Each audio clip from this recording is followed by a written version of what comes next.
Ouais, bana kin to pesi bino mbote mingi bino so bozolanda émission na biso toza na affaire masque. Alors ba obligé congolais nyonso tout temps ozotambola faut tambola la masque.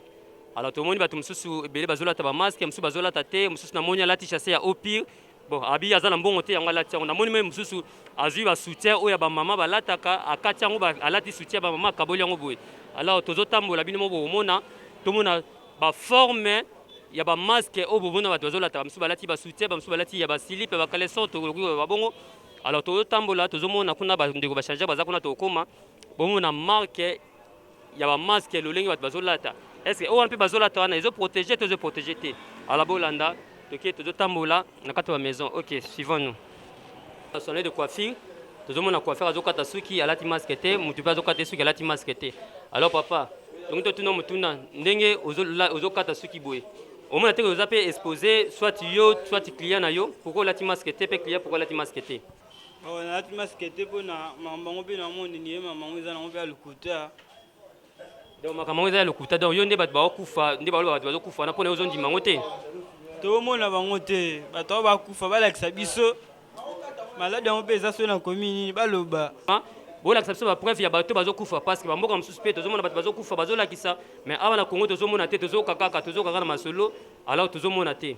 Alors papa mutu bazokata suki toyebi te yo se protéger te pona nini yo mo il faut se protéger parce que mutu azokata oyebi pete akoki kozala nango to kozala nango te po azoyamba bato ebele mais yo il se sengeli pe protéger njoto na yo na se protéger pourquoi ba preuve nan ba oyo bazoloba loba tozomona ngote pourquoi na se protéger muta se protéger o amoni que non makambazo loba eza sûr et preuve à l'appui eza na ngote. C'est pourquoi toza bon ta va pénaliser votre population journal le que tout le monde doit porter des masques. Les masques ngo ata porter ngote maladie wana eza que même tout un amour aux yeux même aux même distance à quelques millimètres aux yeux ce que la ti casque ndé aux yeux ngote tout ça c'est faux et archi faux. Batika batu libre mamba sala makambo na bango mususu.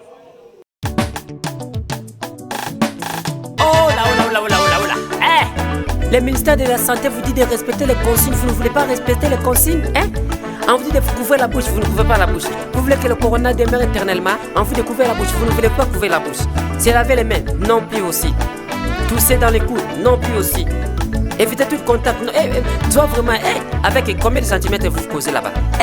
Toi qui prends les diamants là, les cigarettes là, tu prends les cigarettes, tu te donnes aussi à ton voisin. Vous voulez propager le corona? Tu n'as pas besoin de ta vie, hein? Et Congolais, tu es vraiment Matoi Mango, Congolais, toi.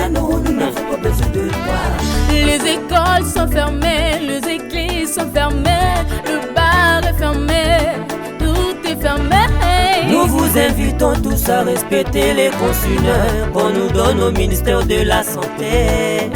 C'est laver le main, tousser dans les coups, éviter tout contact, utiliser un mouchoir. Portez un masque en cas de maladie. Et vous aussi les mariés, bientôt là vous allez prendre les congés.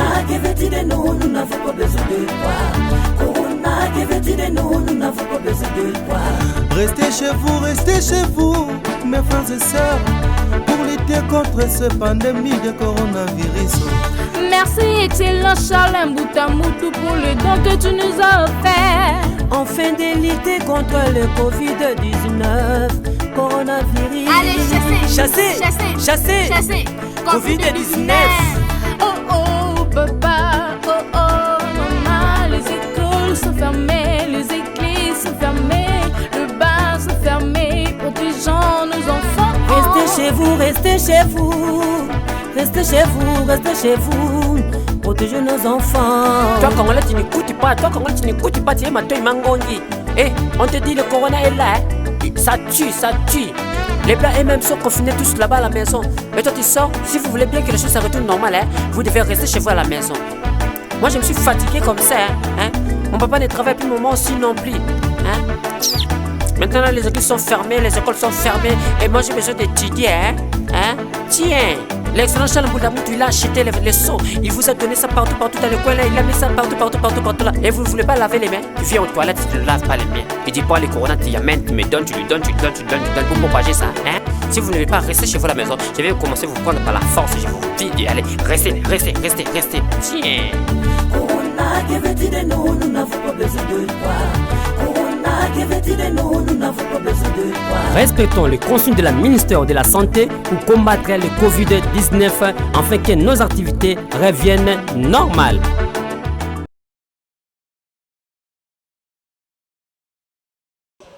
Papa, dans le lobby, na boyeka, olata masque ya problème ite.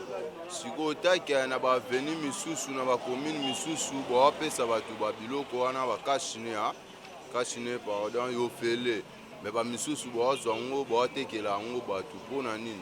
Take biso pe ba misusu sala ba mpanza ba ville kuna to sala te batu ka ba fanda kana ba parler na ba moyo. Il faut ko pesa biso pour na minute de sala te bango ba tekela biso ngo 1000 francs 2500 sko na take biso to sala te to zula mbongo wa pipo to somo et ça la gratuit faut pas payer ça ngo fele quoi c'est indi ba pesi autorisation munio salata ba casque ne longi na zolo na mnoko impression les années pour le journal parce que tout le monde va nous bazo boya na bango.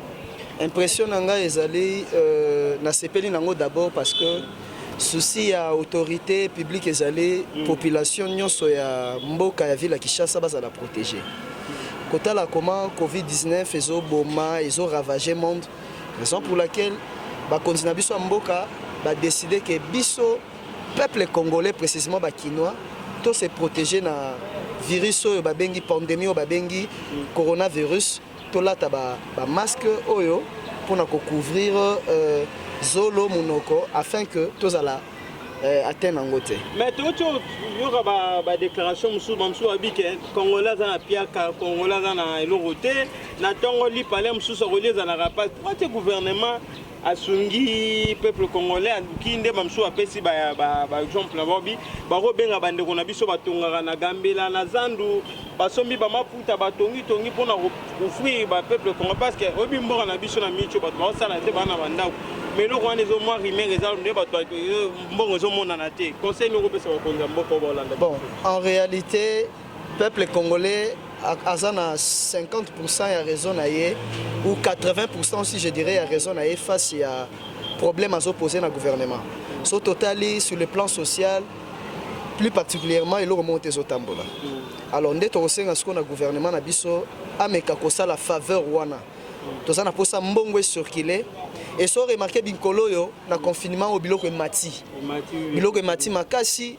Et le résultat na 500 francs et comme il 1500 2000 pourquoi confinement et en plus mbongo ezate to sengi na gouvernement na biso basa la faveur wana ba pesa mbongo na population ba fungola mbongo ce qui a fait que population malgré confinement oyo à vivre bien. Excusez papa mbote na yo bonjour tomoni bazo tia ba kashine siko yo boendeni aso na tie loko parce que na balé ba père mbongo ezate et on a tiré na kati mona popi oya kashine na kati mona popi nso na tie donc le roi kashine ezate donc kati mona popi na ndako yango tiango tambola na ngo na se protéger contre corona on sera likolani coronavirus Toi Congolais tu n'écoutes pas, tu es mato imangongi. On te dit le corona est là, ça tue. Les blancs eux-mêmes sont confinés tous là-bas à la maison. Mais toi tu sors, si vous voulez bien que les choses se retournent normales, vous devez rester chez vous à la maison. Moi je me suis fatigué comme ça. Mon papa ne travaille plus, maman aussi non plus. Maintenant les écoles sont fermées, et moi j'ai besoin d'étudier. Tiens, l'excellent Charles Mboudamou, il a acheté les seaux. Il vous a donné ça partout dans le coin là. Il a mis ça partout là. Et vous ne voulez pas laver les mains? Tu viens aux toilettes, tu ne laves pas les mains. Tu dis pas les corona, tu amènes, tu me donnes, tu lui donnes pour propager ça. Si vous ne voulez pas rester chez vous à la maison, je vais commencer à vous prendre par la force. Je vous dis, allez, restez. Tiens. Corona, que veux-tu de nous? Nous n'avons pas besoin de toi.